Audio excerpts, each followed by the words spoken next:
Buenas tardes, amigos internautas alrededor de todo el mundo, en Chile. Bienvenidos al canal cultural www.canaliterario.cl. Este programa se llama El Confesionario. Estamos ya en la tercera emisión, hemos logrado sobrevivir. Y esta noche nos acompaña el señor Felipe Retamal Alviña. Músico, creador, pintor, aunque él dice que no es pintor, pero bueno, y artesano, y nos trae una amplia colección hecha de elementos naturales, para lo cual es un terreno en el que vamos a entrar en estos momentos. Señor Felipe Retamal Alviña, bienvenido al confesionario. Muchas gracias por la invitación. He venido a mostrar un poco mis instrumentos. Estoy trabajando en un material que se llama Ágave americana L, un material que se encuentra prácticamente en todo el continente americano, es endémica de México y es autóctona de América. Tiene más de 300 variedades de la planta y yo estoy trabajando un poco con lo que es el escapo floral. Esta es la planta, el agave americana, y el escapo floral es el cual utilizo para hacer todos estos instrumentos. ¿A qué se refiere con el escapo floral? El escapo floral es el ápice que le sale cuando la planta madura, que se demora aproximadamente 20-25 años en madurar, y cuando la planta va a morir le sale este escapo. Por lo tanto, yo trabajo con ese escapo. Se endurece aproximadamente alrededor de 6-8 meses, se demora en endurecerse, y está apto para poder ser utilizada en hacer instrumentos y todo eso. Muy bien. Bueno, lo primero, ¿no? Origen. Origen de los instrumentos. Bueno, no, origen suyo. El origen. Bueno, yo soy de Coquimbo, soy netamente de Coquimbo, nacido y criado en la parte alta de Coquimbo. Actualmente vivo en el Faro Punta Tortuga de Coquimbo, allá tengo mi taller y mi sala de exposiciones. ¿Ayuda a los marineros? ¿Ayuda a los marineros a guiarse también? En realidad, quizás no ayude tanto en eso, pero sí estoy empezando a aprender un poco lo que son, a leer los signos de los tiempos. Allá se lee porque hay momentos donde uno sabe cuándo puede llover, cuándo puede haber viento y todo eso, porque el espacio donde habito es muy maravilloso el lugar.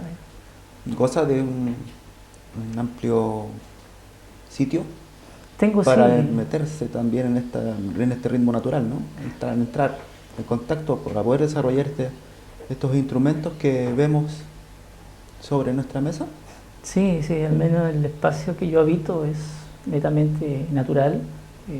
Vivo en una especie como de declive, en un risco, en la calle Camino al Faro, y el espacio se presta para poder conectarse con el cosmos, con la naturaleza, y creo que eso también ha entrado a dosificar un poco el sistema para poder entrar en una cosa, entrar en algo que jamás me podía haber pensado que podía entrar, que era en el rescate patrimonial un poco de lo que es la iconografía y la estética de las culturas prehispánicas, regionales por supuesto.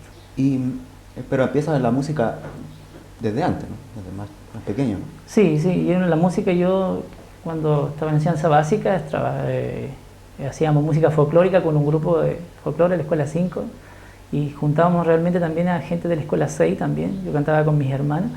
Después dejé un poco de lado eso, me dediqué al atletismo, ¿no? Fui atleta, fui seleccionado nacional y me he seleccionado regional también de atletismo, pero creo que prevaleció un poco lo que era la arte y todo eso, porque después a los 19 años dejé de entrenar y eran 4 horas que sobraban, que estaban. Entonces, justamente ahí con un amigo que conocí en el Faro Punta Tortuga, se llama Rafael López Montenegro, él me enseñó un poco a tocar piano y de ahí ya nació la afición por lo que es la música. Empecé a componer. O sea, en forma tardía, digamos, nos dimos muy tardía, cuenta de que había algo, una que había chispita, afinidad, ¿no? Con el oído. Estaba en la afinación con el oído, y al final empecé a componer el año 86, comencé a componer, a hacer música con guitarra, aprendí un poco la guitarra y todo eso y empecé a trabajar.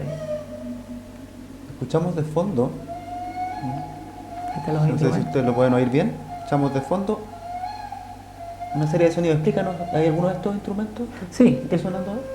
Ese que se está escuchando es el flautón o guayabo. La mayoría de los instrumentos que yo fabrico son instrumentos con influencias andinas, surandinas también.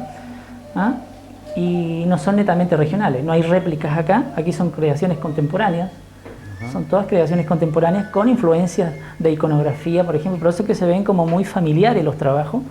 ¿Ah? La mayoría de los trabajos se ven familiares, se ven como... como... forma responde a una presentación indígena y si se fijan, tiene una marcada influencia étnica de la cultura de Coquimbo, ¿sí? Que son distintas culturas comparten la misma iconografía en la región, digamos lo que se llamó el complejo Las Ánimas. Exacto. El complejo de Coquimbo, Diaguita 1 y 2, los Molles y la cultura tacameña también, ¿no? Ya en el mundo mapuche ya empezamos a entrar en otro tipo de simbología, pero se mantiene, ¿no? Sí. La idea de una división en 4 partes. Claro. Como el Kulchung. ¿No? Sí, exacto. Y dime, entonces, ¿cómo llegas a esto, a la elaboración de las piezas?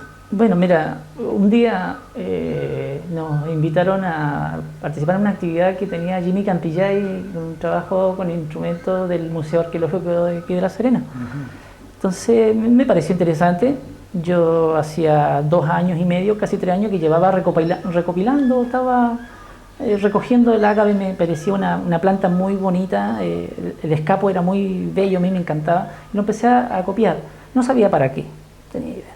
Seguramente estaba dentro de mi gen algo ahí. Y al final, invitado por esta actividad, fuimos a la Casa de la Cultura de Coquimbo y pudimos ver un espectáculo maravilloso, lleno de raíz étnica, lleno de la tierra y todo eso, con instrumentos netamente arqueológicos.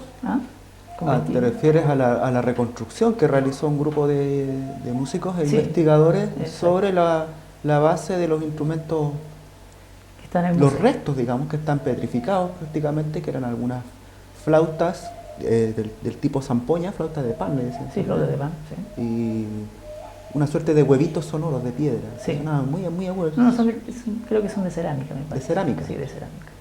Claro, y lograron recrear, porque esta cosa no, ustedes saben, estamos se perdió. Recreando, muy bien. Se perdió, llegaron recreando. Pero quizás respondiendo a un instinto que es bastante... Está dentro de la memoria colectiva, ¿no? De nuestro ser indoamericano, que puede ser perfectamente viable. Pienso que igual te habrá traído más de alguna polémica porque se nos estás creando, esto no es verdadero, qué sé yo. Bueno, sí, como te iba contando, vimos el trabajo de Jimmy con su gente y ese día vino como una explosión y me fui directamente a la casa. Llegué a mi taller, empecé a trabajar en él, empecé a limpiarlo, lo corté, le hice algunas ranuras, trabajé con herramientas muy arcaicas, y la única técnica nueva que le produje que fue el pirograbado, que son técnicas de pirograbado, la técnica de quemar la madera, y como a las 4 de la mañana terminé el trabajo y lo hice sonar y sonaba muy bien, tenía muy buena sonoridad, que creo que esa es una de las características muy importantes del ágave, que tiene buena sonoridad. Popularmente y ahora cada vez más, en forma más masiva, la gente más joven sobre todo, está accediendo a las posibilidades sonoras del ágave, no así, sino que en la forma de un tambor, ¿no? Claro, bueno, yo también estoy trabajando con tambor.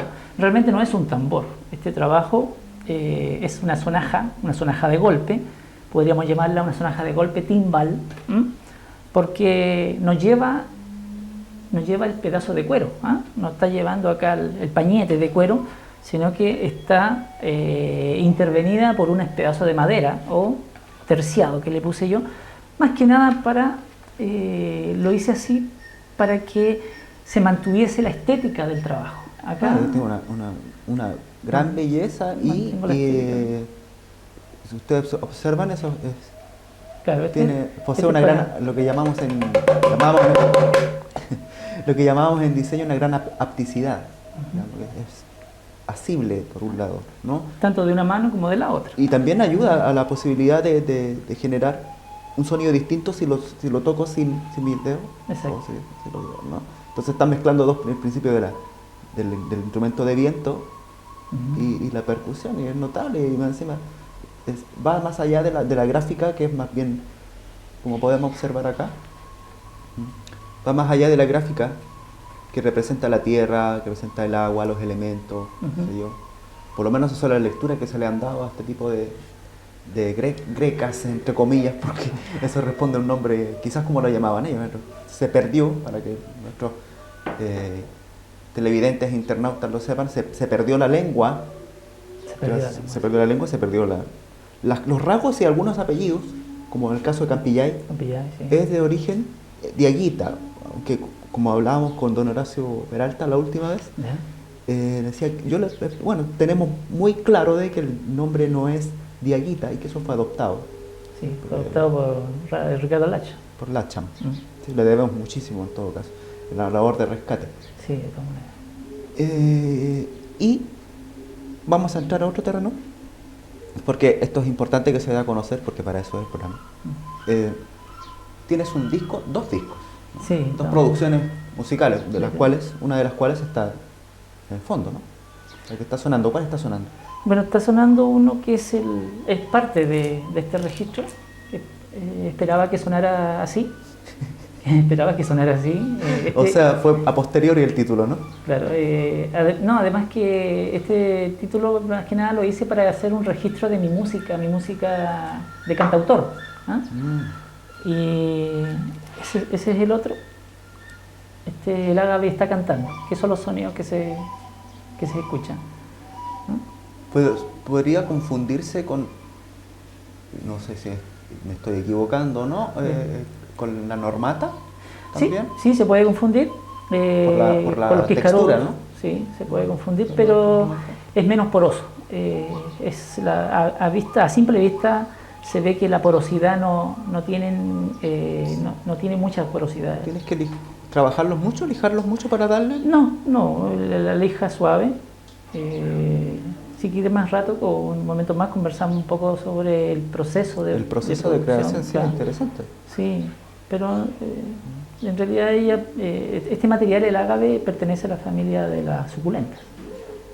Las suculentas son plantas. Para los televidentes que no conocen qué es esa clasificación.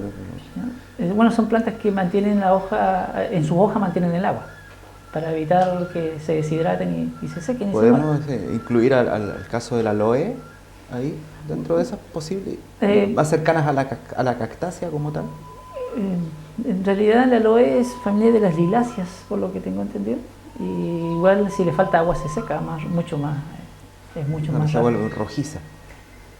Sí. El caso, este no es el caso. Este es otro tipo de planta, no es el caso. No es el caso.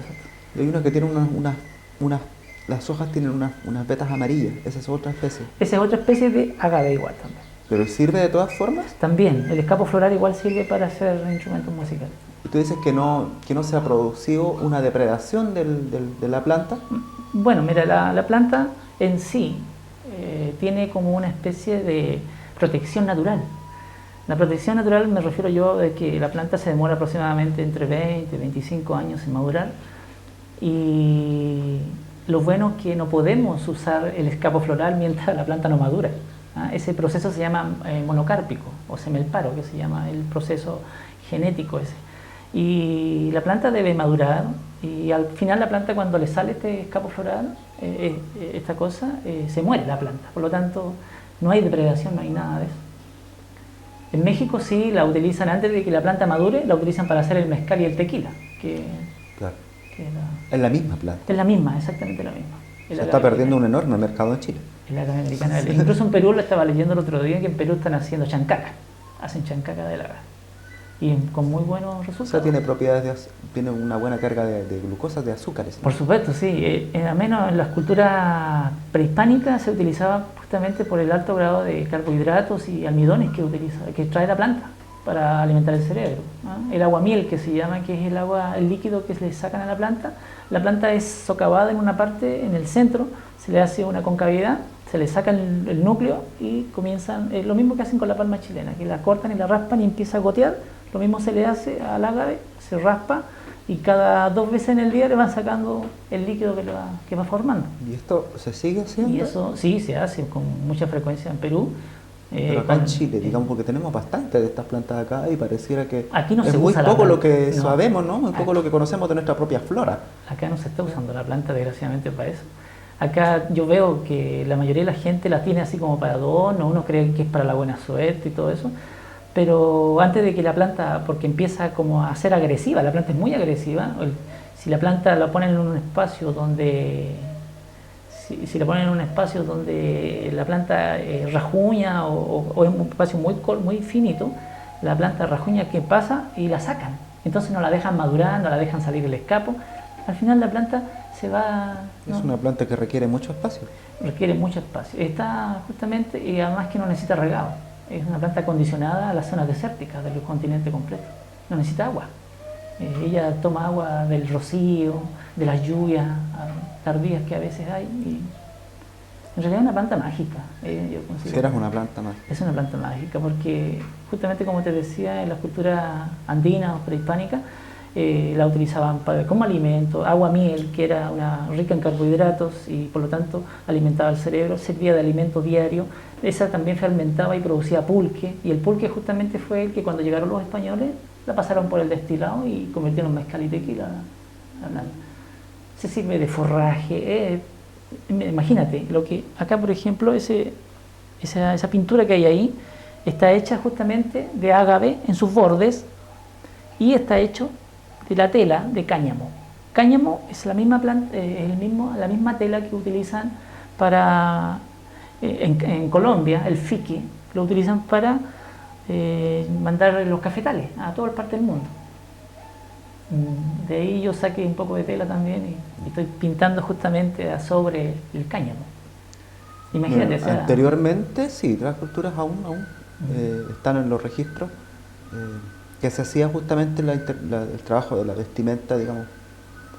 Me imagino que tiene que haber sido más para trabajar que el traje como tal, ¿no? De los dignatarios de los antiguos pueblos, y para fijar de alguna forma la iconografía, los símbolos, transmitir mensajes, hacer cuentas agrícolas. A ver, entonces podemos entrar ya más en terreno, ¿no? Porque tu inspiración es netamente, por lo que estamos escuchando, la posibilidad de sonoras tratando de imitar de cierta forma, o de dialogar con las propias formas de la naturaleza, pájaros, qué sé yo, el agua, la presencia de la respiración del océano. En ese punto de Coquimbo debe ser impresionante, ¿no? Generar más posibilidades de ver cómo suena esto, cómo suena esta cosita, a ver si le hago un corte acá. Me imagino que el taller debe ser un pandemonio, ¿no? Es una cosa, un desorden tremendo, bueno, dentro del orden. Dentro del orden, sí. Bueno, yo estoy justamente como dices tú, cuando yo hice ese primer instrumento, comenzó después una vorágine ahí, una explosión de hacer y ir haciendo cada día más cosas. Y poder justamente imitar a la naturaleza, reinventar, hacer toda una cosa, un rescate de sonidos que justamente la planta lo hace. La planta lo hace, no lo he hecho yo. Entonces la planta tiene esa garantía y me ha parecido que lo hace bien, imita muy bien todos los sonidos. Entonces podemos decir que esto ha funcionado casi como un canal, digamos, para que tú seas en cierta forma un emisario como un llamado de la naturaleza, ¿no? Que vengo a hacerlo bueno, ¿por qué no? ¿Sí, no? ¿Por qué no? ¿Por qué no? O sea, dice que en Latinoamérica o en Indoamérica todo es posible, o sea, que cualquier cosa es posible. Usted puede quizás no poder proyectar una casa porque puede haber terremotos, o sea, ese tipo de cosas. Nosotros vivimos con la magia todos los días, con la sorpresa, con lo que de repente se inventa en otra parte, acá se puede encontrar perfectamente realizado en la calle. O sea, acá no es posible que se eleve una mujer al cielo y le salgan alas, que otros le salgan patas de perro, que gente desarme un tren al otro lado para cruzarlo. Esos son ejemplos, digamos, literarios, pero qué duda cabe, ¿no? Esto tiene que ver también con lo que nos pasa a uno en la vida, ¿sí? Y creemos en la sorpresa. De hecho, yo tuve ese tipo de vivencia con la planta. Me acuerdo un día, había una planta lista, estaba lista con el escapo y todo eso dentro en el faro Punta Tortuga, y la fui a sacar la fui a sacar, pero la planta todavía, ya el escapo se había secado, pero la planta aún tenía algunas de sus hojas abajo, las tenía frescas. Pero yo con el interés de ir a sacarlo, fui y lo empecé a sacarle los rebordes, pero ese juguito, yo iba con chore y camisa, y ese jugo empezó a saltarme a las piernas y a los brazos. Pero resultó que fue tanta la gana de sacarlo que no me percaté de que eso me estaba picando más de la cuenta. Cuando me di cuenta de que ya no podíamos mantener mis manos quietas, ya tiritaba, le dije, algo está pasando, estoy envenenado o algo me pasó. Entonces fui corriendo a mi casa, que vivo al lado del faro, me metí a la ducha, no pude prender el calefón, imagínense, o sea, fue tanta no sé, un envenenamiento, digo yo, que tuve que meterme con ropa y todo, sacándome la ropa, duchándome, echándome jabón, después mentolato y una pila de cosas más. ¿Ardía? Me ardía mucho, incluso me dejó unas llagas tipo, como que me dicen pasar una cuchilla por las piernas. Y tuve aproximadamente 3 días con fiebre en las piernas y en los brazos. Y realmente, y después, como uno empieza a tomarle el interés a todo lo que es lo nativo, empecé a estudiar un poco y me encontré de que todas estas plantas de poder que le llaman en nuestras culturas andinas son plantas que tienen vida, que tienen nuestros hermanos adentro. Por lo tanto, no sería nada de extraño que uno de esos hermanos haya entrado en mi cuerpo para hacer esto. Sencillamente creo. ¿Tú lo ves como un proceso casi ritual? Casi ritual, exacto. Digamos, sin saberlo. Sin saberlo. Sin saberlo.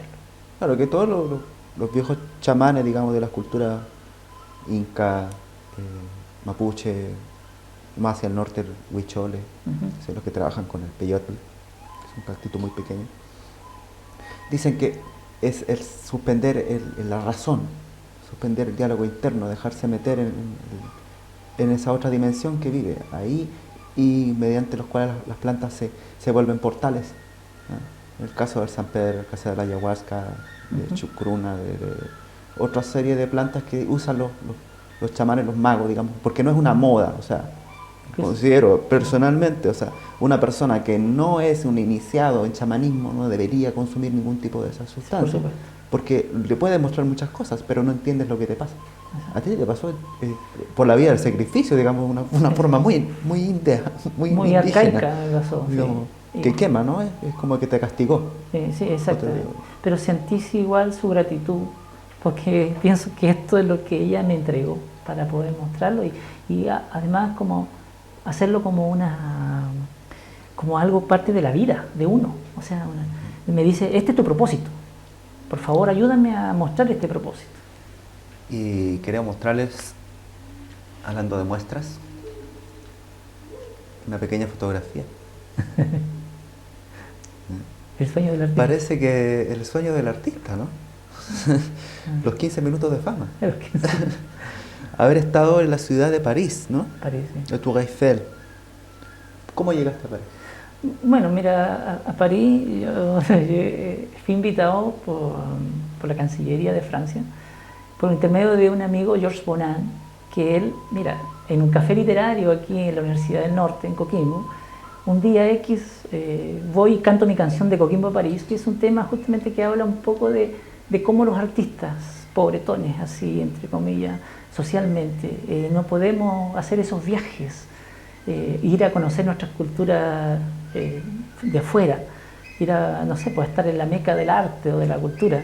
Entonces, ese día canté esa canción y mucho le gustó, y se acercó justamente Georges Bonan y Teresa Guerrero, que es una amiga, y me dijeron que a lo mejor había la posibilidad porque había un intercambio económico y cultural entre la región del Hérault, que en Francia, y la región de Coquimbo, en Chile.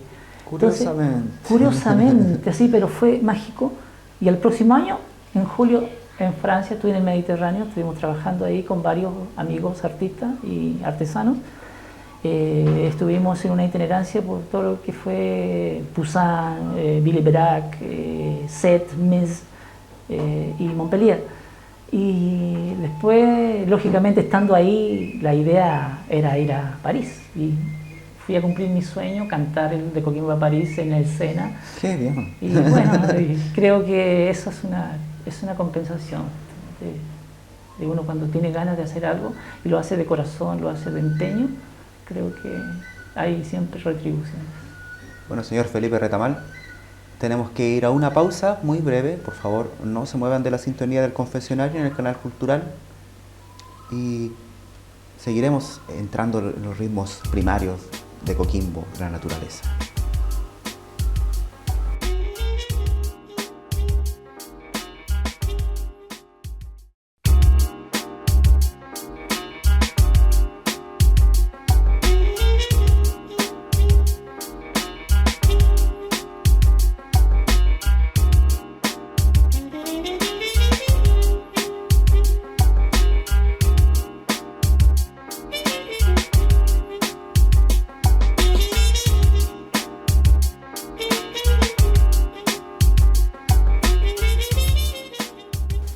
Una vez más, en el confesionario, canal cultural www.canaliterario.cl. Estamos conversando con Felipe Retamal Alviña, que además de ser creador de estos instrumentos maravillosos, que pueden ser un misterio para quienes los ven, porque quizás su forma no dice mucho. Ahora podríamos ir viendo en detalle, por ejemplo. Esta es una sonaja de golpe. Es una sonaja, no existe en el medio, en el ámbito andino. Creo que fue el creador, pero es algo muy simple. Es una. ¿Te fijas? Solamente de golpe. ¿Te fijas? Es una sonaja de golpe. Acá tienes un pito tipo quena con figura antropomorfa. Es un gritón. ¿Gritón? Un gritón, así está caracterizado en los libros del Museo Arqueológico. Es un gritón con influencia incaica.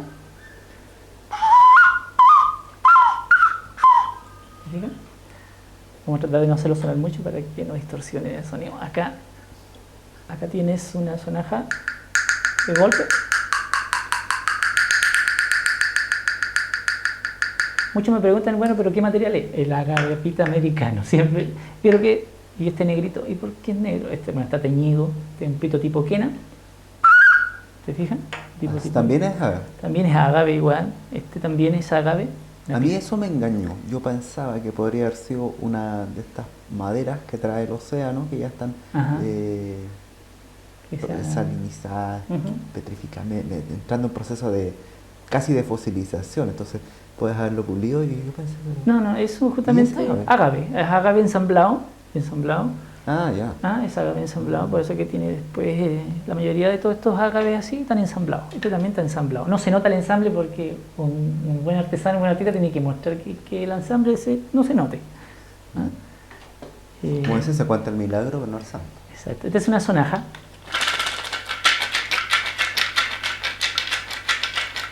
Dime, ¿has tenido la oportunidad de estar con más músicos que puedan interpretar en un conjunto todas estas cosas? ¿O está en proyecto de ciernes quizás? No sé. Sí, está justamente en proyecto. Está en proyecto de hacer un rescate patrimonial, ya puedo hablar de él. Estoy haciendo una cantata que se llama la Cantata Diaguita y es un rescate justamente y una reivindicación de nuestros pueblos originarios regionales con todo este asunto de la conquista, todas las invasiones y justamente voy a utilizar puro sonido básico, como se puede llamar, o sonido netamente arcaico, solamente.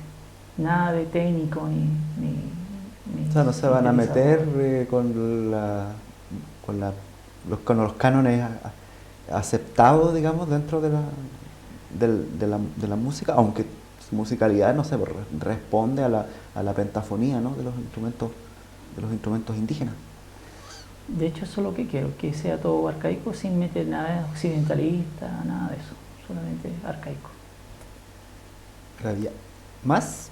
¿Por ahí? ¿Uno que tengas a mano? Esa flauta, por ejemplo. ¿Esta? Sí, eso me llamó mucho la atención, ¿no? Bueno, sí, este es un pedazo de fémur de un pelícano, ¿no? Cuesta bastante hacerlo sonar, pero me imagino que así deben haber sido igual los instrumentos. Yo no puedo hacerlo sonar. ¿Sí? igual tiene buena sonoridad para hacer un pedazo de hueso. Sí. Bueno, sí. Acá, por ejemplo, tengo un pito silbato con un orificio de digitación, que este que está acá. La mayoría de estos instrumentos siempre tienen una cuerda para ser llevados, porque eran instrumentos de uso preciado. O sea, estos instrumentos dentro de la literatura indigenista hablan de que los hombres los cargaban con ellos, por lo tanto debían ser livianos, ¿no? Y además tenían que tener buena sonoridad y todo eso. Yo dentro de este rescate, al comienzo como vino como una explosión y vino algo así como muy sin estudio, ¿no? Había estudiado 2 años las culturas prehispánicas regionales, pero después de haber empezado todo esto empecé a buscar un poco más autores como Claudio Mercado, Pérez de Arce y la misma gente de acá, y me encontré que dentro de todos los estudios encontré que la planta era usada por los nativos regionales, cuando justamente un cronista, Jerónimo de Vivar, que viajaba con Pedro Valdivia, hay una crónica en el año 1558 que habla justamente de que los nativos usaban la planta para vestirse. Por lo tanto, dentro de todo eso yo empecé a hacer unos postulados sobre el uso de la planta. Ahí empezaron a ver ciertas suspicacias y todo eso, pero... ¿Para vestirse? Para vestirse, justamente. Y lo usaban con el nombre de cabulla. Cabulla. Y la cabulla, buscando en todos los textos, en 4 textos, de los 4, 2 sale con el nombre de ágave. Cabulla igual ágave. Por lo tanto, siento que esa planta... Entonces podemos decir que el caso, por ejemplo, de estas fibras, ¿no?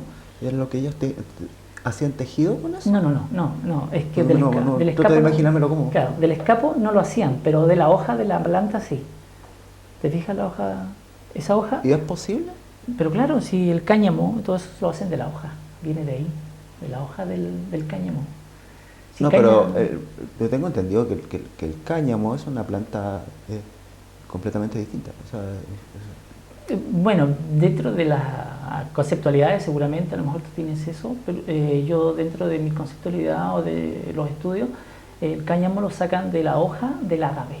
Imagínate, o sea, tenemos, a lo mejor vamos a tener esas discrepancias, pero... Sí, porque si tú lo has visto, como muchos de ustedes lo han visto, hay una masificación actualmente, incluso hasta una revista, ¿no? Que asocia el cáñamo con las cannabáceas, ¿no? Con la cannabis sativa, con la fibra de cáñamo. Ya, exacto. Sí. Entonces le dicen cáñamo indio, por ejemplo, o cáñamo africano, cáñamo, qué sé yo. Y para la cordelería de los barcos antiguamente, qué sé yo. Pero entonces es una asociación quizás de una traslación del nombre, podría ser perfectamente. Posiblemente. Yo no sabía eso, haciendo un estudio bien grande no he llegado a ese punto de separar estas cosas.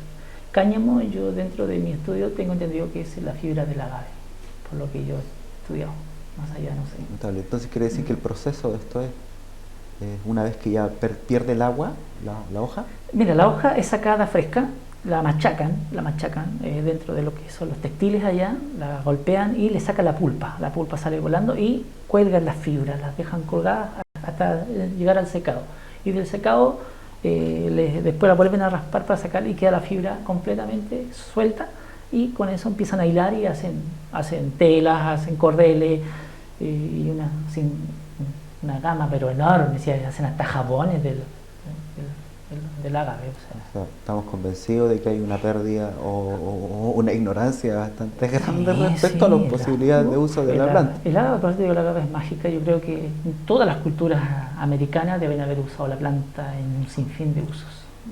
Se imagina que tienen las posibilidades de generar daño, tiene un compuesto bastante fuerte. Para el cuerpo, ¿no? Porque entonces que te quemó, puede ser posible que sea un sistema de defensa de la planta. Posiblemente. Y que a partir de estos compuestos hayan descubierto tantas posibilidades, ¿no?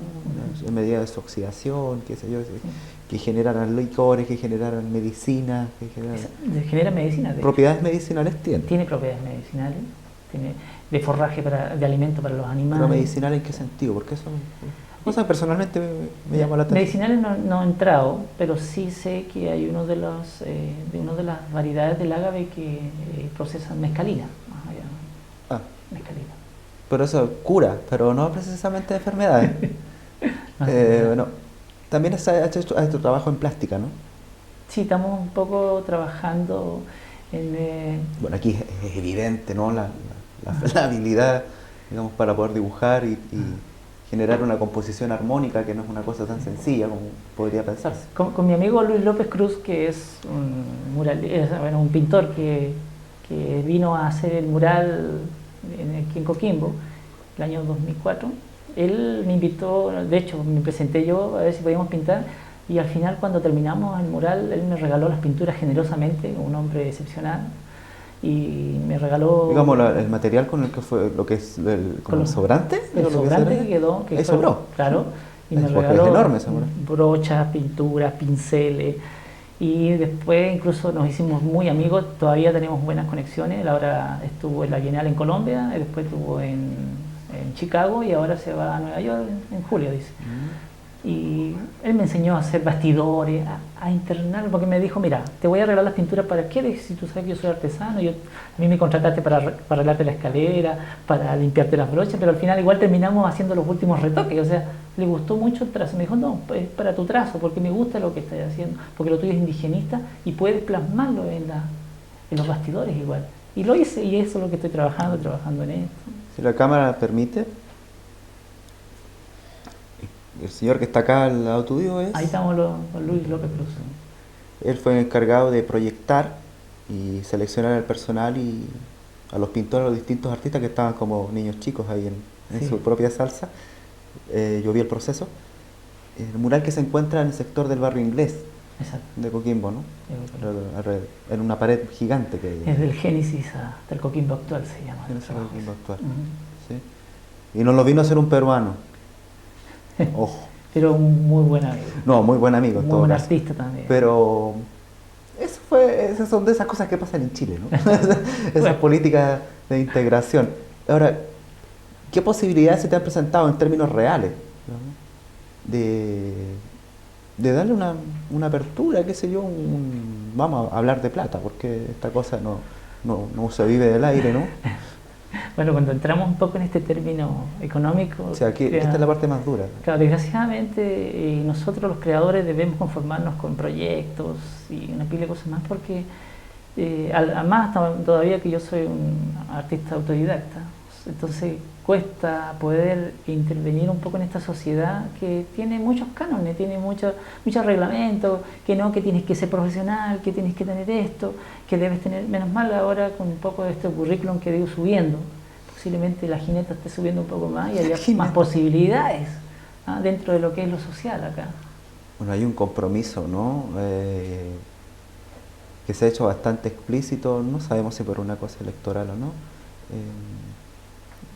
a través de los municipios, qué sé yo, de los gobiernos regionales, de apoyar este tipo de iniciativas, porque ahora curiosamente el folclore o la cultura popular o la creación artística ya no viven dentro del pueblo como una respiración constante, ¿no? Sino que hay que crearla, pareciera una cosa que es como un artificio, que es como que no es real, no está todo el tiempo, uno no vive con eso, digamos. Está más, la cultura se va más en el medio audiovisual, ¿no? El tipo que va arriba de su auto con la radio, que ahora, bueno, gracias a una radio por ahí ya se está tocando música nacional en forma más masiva, pero todavía falta, digamos. O sea, es un poco triste esto de tener que conseguir fondos para hacer lo que a uno le gusta. En otros países no sé cómo será, bueno, hay un mayor nivel de subsidio, pero también hay un mayor nivel de impuestos. Pero estamos tratando de equilibrar esas cosas, ¿no? Bueno, no digo yo que no ayude nada, yo gracias al aporte del Fondar 2005 pude hacer trabajo. Sí, yo no he dicho que no ayude, ayuda. Aparte de la municipalidad y todo eso, de Coquimbo igual pude trabajar, hacer algo, pero me refiero también que debieran darle mucho más facilidad a los creadores, es importante, es imperioso. Dentro del año pasado se llamó como una especie de cabildo acá por la Dirección Regional de Cultura, donde nos dijeron que debíamos de hacer propuestas y todo eso. Yo dentro de mi propuesta siempre me apareció que nosotros no podemos ser creadores y a la vez ser proyectistas. La idea es hacer bien simple. para mi modo de pensar, los artistas deberían tener un catastro oficial donde el artista hizo tal cosa todo el año, ahí tienes tú tus remuneraciones por tu esfuerzo. Y así, tener un catastro para que los artistas, según lo que van haciendo, van siendo aportados. Porque desgraciadamente el artista no puede entrar a lo mejor en un colegio, no entra a lo mejor en esta sociedad, pero sí somos artífices de esta sociedad, porque le estamos dando otra afinidad a todo esto. Se ha dicho que, como decía Lezama Lima en algún momento, escritor cubano, que trabajas con la belleza, ¿no? Eso, y a veces trabajar con la belleza significa, aun cuando estemos en un sistema de democracia de mercado, de todas formas, la belleza no es una cosa que sea demasiado que al Estado, o sea, que al estado de cosas, ¿no?, que el gobierno le guste mucho. O sea, lo usa en la medida que lo necesita, pero en sí siempre fue la belleza una idea contrarrevolucionaria en todo sentido. O sea, aquello que primero nace de un anhelo o de una presión, y ahora nos encontramos en un contexto que no, en el cual todas estas cosas pueden parecer, como decía yo, artificiales. O sea, uno dice, sí es necesario, pero porque estamos en un consenso de que es necesario, y creo que esto va muy bien encaminado, ¿no? Yo tengo la impresión de que va, o la intuición de que va muy bien encaminado, porque estamos en la idea de que la raíz indígena del continente está tomando cada vez más fuerza, más fuerza, más fuerza, más fuerza. Los chicos están buscando con qué identificarse, entonces quizás la posibilidad de apertura va por ahí. Tú tienes un taller, ¿no? En Coquimbo. Sí, bueno, yo tengo mi taller allá en Camino al Far, al lado, en el portón de los marinos, allá en el Far Punta Tortuga de Coquimbo. Y bueno, como tú dices, la idea es poder llegar a lo mejor a los núcleos más sensibles, como son los niños, por ejemplo. Justamente cuando yo me propuse la idea esta de hacer instrumentos y comenzar un poco como decir, ¿qué quiero hacer con ellos? Empecé a ir a los colegios, y justamente después me vino eso de decir, realmente la idea fundamental de este trabajo es que los niños aprendan de nuestras culturas nativas, sepan la iconografía, graben en sus discos duros no solamente toda esta basura que yo digo social que le meten en la cabeza con música foránea y una pila de cosas más, sino que meterle lo nuestro, meterle la raíz, meterle algo genético, porque ¿saben? Creo que yo, haciendo un poco de estudio igual, me he dado cuenta de que la persona quizás no aprecie estos trabajos, no aprecie la iconografía, el trabajo estético, pero sí, genéticamente, aunque él no lo sepa, reconoce este tipo de diseño en su gen, lo reconoce. No sabe por qué, a lo mejor tiene algunas sensaciones medias encontradas, pero creo que reconoce en el gen la iconografía de este trabajo. Y esa es la idea mía. O sea, creo que ese es el propósito mío de estos instrumentos, es que los niños ya sepan qué es lo que ven ahí. ¿Y tú nos podrías explicar ahora, pormenorizadamente, o por decirlo de alguna manera, algunos de los significados de la iconografía? Porque personas que nos ven desde otra parte puede que no digan, sí, americano, indígena, bueno, se ve, ¿no? Pero ¿qué significa? ¿Tienen conocimiento de la por qué esto aquí, por qué esto acá, qué significa, a qué está representando una figura antropomorfa, zoomorfa? Acá de hecho hay una figura zoomorfa, el felino. Clásico, sí. Felino clásico de todas nuestras culturas americanas.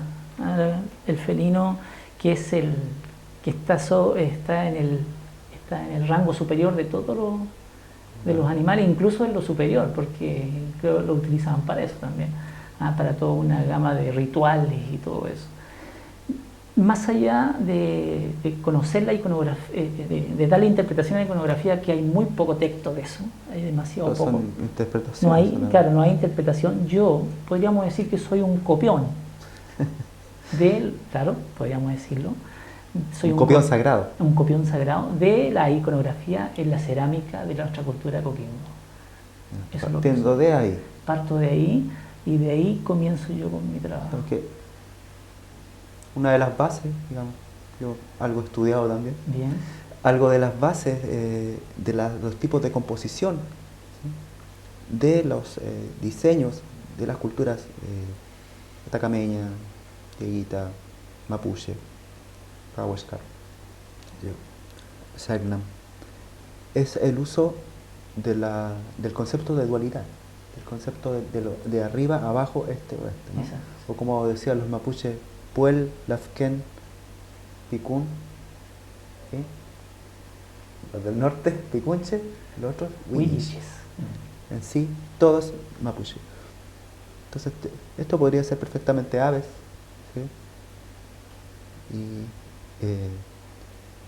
o sea, la interpretación que se le ha hecho a este tipo de signos que tienen que ver con texturas de animal, de algún tipo de animal, qué sé yo, puede ser un reptil, ¿sí? Porque acá existía, y existe todavía, una gran afinidad entre la gente de esta zona, del norte semiárido, y los reptiles, sobre todo los llamados lagartos, los tequirques. Los tequirques. ¿Sí? Hay por allá también algunos lagartitos, ¿no? Le dicen sí. iguana, le dice la gente, pero no son iguanas exactamente. Tenemos lagartos, iguana igual. Incluso hemos sido favorecidos en ese espacio. Un día estábamos con Evenka, estábamos almorzando y apareció una iguana con un lagarto verde cruzado en el hocico. Y dice, hemos visto un espectáculo de miedo, ¿cómo se puede decir? Lo llevaba la iguana, que era el triple del porte del lagarto verde grande, porque era un lagarto grande, lo llevaba en el hocico, y cuando lo fue como a engullir justo al frente del ventanal que tenemos nosotros ahí, en la calle, lo fue a engullir y se le arranca, se le arranca, así de un lapso, pero creo que no alcanzamos ni a pestañear, y la iguana en una reacción pero elástica, o sea, totalmente veloz, lo agarró de nuevo y lo tomó de acá, y ahí ya lo engulló, se lo tragó completo. Pero quizá ese poder que transmiten las distintas especies, ya sea las aves, ¿no? Tenían quizás su señorío, los lagartos, porque son animales poderosos, siempre son animales poderosos, ¿no? Los lagartos, como las aves nocturnas, que están relacionados con los poderes de la fecundidad, de la noche, de la luna, el puma, que está en lo máximo de la tierra, sí. Y el cóndor, como la fiesta que se hace en Perú, el Jaguar Fiesta. Ustedes tienen que haberlo conocido por alguna parte. Sí, que el Jaguar Fiesta, cuando se unen la figura del toro con un cóndor, y es este descalabro entre este conflicto constante desde la conquista. Se calcula que podrían haber sido muertos más o menos unos 50 millones de habitantes durante los 500 años. O sea, éramos muchos. Por eso que nuestros ancestros éramos muchos, pero bueno, siguen viviendo dentro de nosotros. A eso te referías tú, ¿no? Con el cuento de la memoria colectiva. Resuenan los símbolos, como que vibran. Exacto. Y bueno, por ese lado, igual, por eso estoy en este asunto de la cantata de Aguita, porque igual acá el cronista hablaba de que habían 30.000 habitantes cuando se llegó a la conquista, el año 30.000, 31.000 habitantes habían, y por eso él habla de que después, en el año 1558, quedaron alrededor de 1.200 habitantes, entonces fue mucha la matanza y todo eso. Por eso igual estoy haciendo esta cantata y todo esto. Pero en la presencia de estos instrumentos, en tu sola presencia en este estudio, acompañando, que es un honor, ¿no? Que no puede decir que esto suceda todos los días. Que bueno, ¿no? Sería bueno que pasara todos los días. Sí, está la presencia del mestizaje, ¿sí? Y a esa gente, digamos, también le corresponde hacerse cargo del asunto. Nosotros pensamos por lo menos así. Sí, debería hacerse cargo, que no solamente le vamos a cargar el chancho, como se dice, o el cargarle el muerto a los indígenas, ¿no? Sino también a nosotros mismos como mestizos. Bueno, a mí la cara es bastante blanca, pero o sea, en mi pasado tiene que haber habido, pienso yo, mezcla mapuche. El tiempo, lamentablemente, en televisión es lo que manda, así que tenemos que terminar este confesionario de hoy con Felipe Retamal Alviño, artista, artesano, creador de estos instrumentos en ágave americano. Ágave americano el nombre, ¿no? Sí. Americana L. Americana L. Y será hasta el próximo viernes con otro invitado de interés, creador, realizador, productor, pensador, no lo sé todavía. Canalliterario.cl, canal cultural para toda la región de Coquimbo y el mundo. Y nos despedimos, señor Felipe. Ha sido un gusto tenerlo con nosotros. Muchas gracias al canal cultural no, habrá otra oportunidad seguramente para poder compartir otra tertulia igual.